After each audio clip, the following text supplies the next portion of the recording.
नमस्कार मित्रों, आज हम आपको श्रावण मास महात्म का 13वां अध्याय दुर्वा गणपति व्रत विधान बता रहे हैं। सनत कुमार बोले, हे भगवान, किस व्रत के द्वारा अतुलनीय सौभाग्य प्राप्त होता है तथा मनुष्य पुत्र पौत्र धन ऐश्वर्य तथा सुख प्राप्त करता है। हे महादेव, व्रतों में उत्तम उस व्रत का आप मुझे बताइए। ईश्वर बोले, हे सनत कुमार, तीनों लोकों में विख्यात दुर्वा गणपति व्रत है। सर्वप्रथम भगवती पार्वती ने श्रद्धा के साथ इस व्रत को किया था। हे मुनि सत्तम, इसी प्रकार पूर्व में सरस्वती, महेंद्र, विष्णु, कुबेर, अन्य देवताओं, मुनिजन, गंधर्व, किन्नर, इन सभी ने इस व्रत को किया था। श्रावण मास के शुक्ल पक्ष में जो शुद्ध महापुण्यदायी चतुर्थी तिथि हो, उसी दिन इस पाप समूह का नाश करने वाले इस व्रत को करना चाहिए।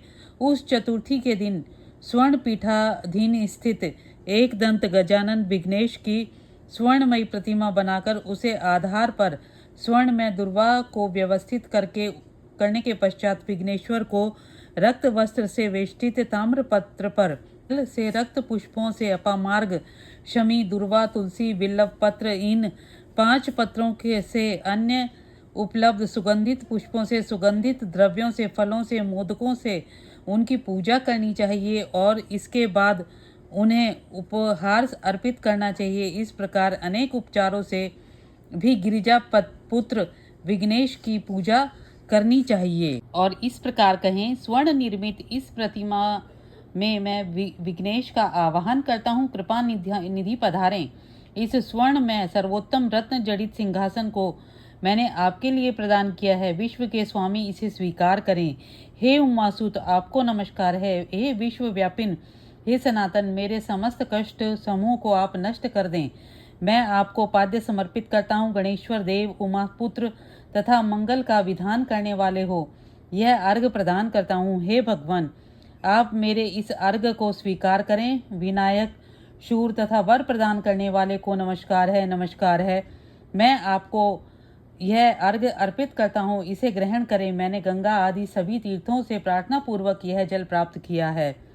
हे सुरपुंगव, आपके स्नान के लिए मेरे द्वारा प्रदत्त इस जल को स्वीकार कीजिए।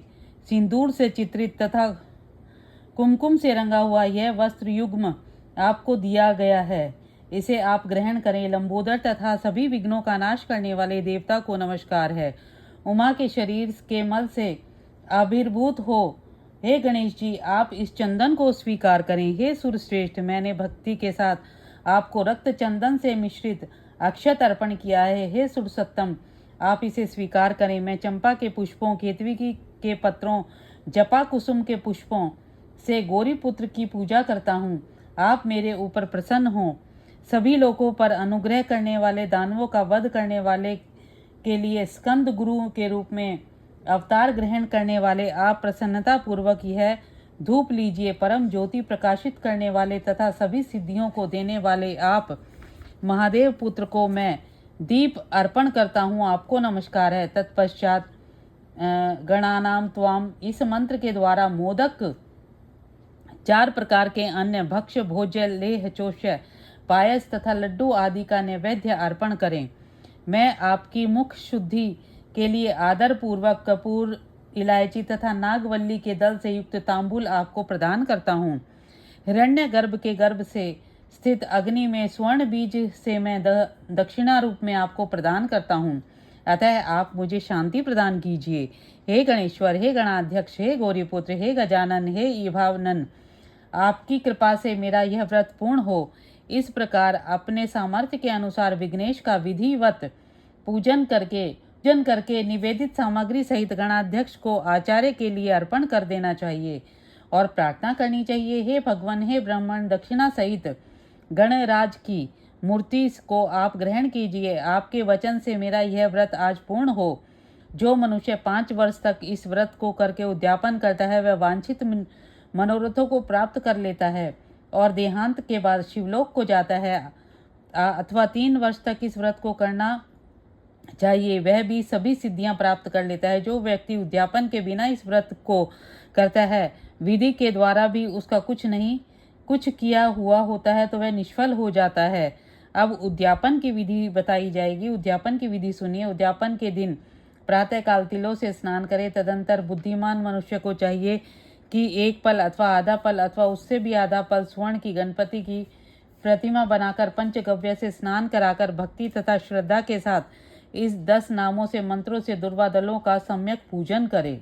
हे गणाधीश, हे उमापुत्र, हे अग्नाशन, हे विनायक, हे ईश पुत्र, हे सर्व सिद्धि प्रदायक, हे एकदंत, हे इव वक्त्र, हे मूषक वाहन, आपको नमस्कार है। आप कुमार गुरु को नमस्कार है। इन नाम पदों से पृथक पृथक पूजन करना चाहिए। प्रथम दिन अधिवासन करके प्रातःकाल ग्रह होम करके दुर्वादलों तथा मोदकों से होम कराना चाहिए।